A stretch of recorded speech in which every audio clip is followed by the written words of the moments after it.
Hello दोस्तों, आपका स्वागत है आपके अपने चैनल बालक ज्ञान में। दोस्तों आज हम आप लोग के लिए इंपॉर्टेंट केमिस्ट्री का क्वेश्चन लाए हुए हैं। ठीक है, आपसे रिक्वेस्ट है वीडियो अंत तक देखिएगा। दोस्तों आप चैप्टर बाय चैप्टर देख ही रहे होंगे, उसके साथ उस चैप्टर में कितने इंपॉर्टेंट क्वेश्चन होते हैं वो यहाँ हम आपको दे रहे हैं। ठीक है ना, तो चलिए देखते हैं। देखिए क्वेश्चन 1 नंबर जो है, हिमांक का अवनमन क्या होता है। हिमांक का दोस्तों अवनमन क्या होता है, तो देखिएगा किसी विलायक में कोई अवाष्पशील पदार्थ, विलायक समझते हैं दोस्तों। देखिए विलयन हम लोग कहते हैं, विलायक और विलय के संयोग से बने क्या है, विलयन बनता है। ठीक है ना, विलायक और विलय से विलयन बनता है। तो विलायक हो गया, मान लीजिए जल हो गया, ठीक है। और अवाष्पशील मतलब उसमें कुछ ऐसे पदार्थ डाला जाता है, कुछ ऐसे पदार्थ जो वाष्प नहीं बने। तो देखिएगा किसी विलायक में कोई अवाष्पशील पदार्थ, मान लीजिए ऐसा पदार्थ डाल दिए जिसका वाष्प ही ना बने, ठीक है, मिला देने पर हिमांक कम हो जाता है। हिमांक कम हो जाता है मतलब वो जमना कम हो जाता है, क्योंकि विलयन का वाष्प दाब कम हो जाता है। तो हम लोग इस प्रोसेस को बोलते हैं हिमांक का अवनमन। उम्मीद है समझ रहे होंगे। जब हम लोग देखिएगा किसी विलायक में कोई अवाष्पशील मतलब वाष्प नहीं बनने वाला पदार्थ मिला दिया जाता है तो हिमांक में कमी हो जाती है, जिसको हिमांक का अवनमन बोलते हैं। ठीक है, ये तो क्लियर हो गया आपका। चलिए अगला क्वेश्चन है 2 नंबर, लवण सेतु क्या होता है। तो दोस्तों एक ये देखिए, लवण सेतु जो है एक यू आकार की नली होती है। एक जो है यू आकार की ये नली है, ठीक है ना, यू आकार की, और जिसमें KCl या उसमें रहता है KNO3 घोल भरा रहता है। ठीक है ना, कहने का मतलब ये एक नली है यू आकार के जिसमें KCl या KNO3 भरा रहता है, इसको लवण सेतु कहा जाता है। चलिए अगला जो है क्वेश्चन 3 नंबर देखिएगा, फैराडे के विद्युत अपघटन का प्रथम नियम।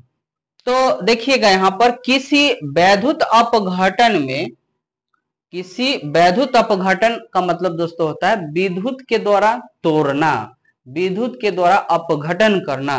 तो किसी विद्युत अपघटन में जमा या मुक्त पदार्थ की मात्रा उसमें प्रवाहित आवेश के मात्रा के समानुपाती होता है, उसको हम लोग क्या बोलते हैं, प्रथम नियम बोल दिए।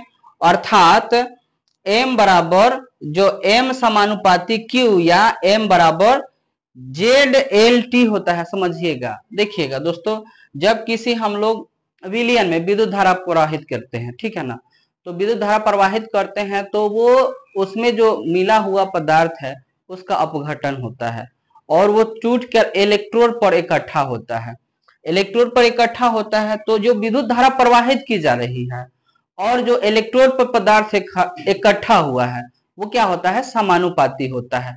तो हम लोग इसी को फैराडे का प्रथम नियम कहते हैं। ठीक है, चलिए अगला क्वेश्चन जो है, कारण बताइए कि तापक्रम बढ़ाने से प्रतिक्रिया का दर बढ़ जाता है। क्वेश्चन सुनिएगा, कारण बताइए तापक्रम बढ़ाने से प्रतिक्रिया का दर बढ़ जाता है। तो देखिएगा इसका क्या होता है कि देखिए ताप बढ़ाने पर अभिक्रिया का वेग बढ़ जाता है, ये तो सही बात है, बढ़ जाता है क्योंकि अभिकारक के अणुओं की गतिज ऊर्जा बढ़ जाती है।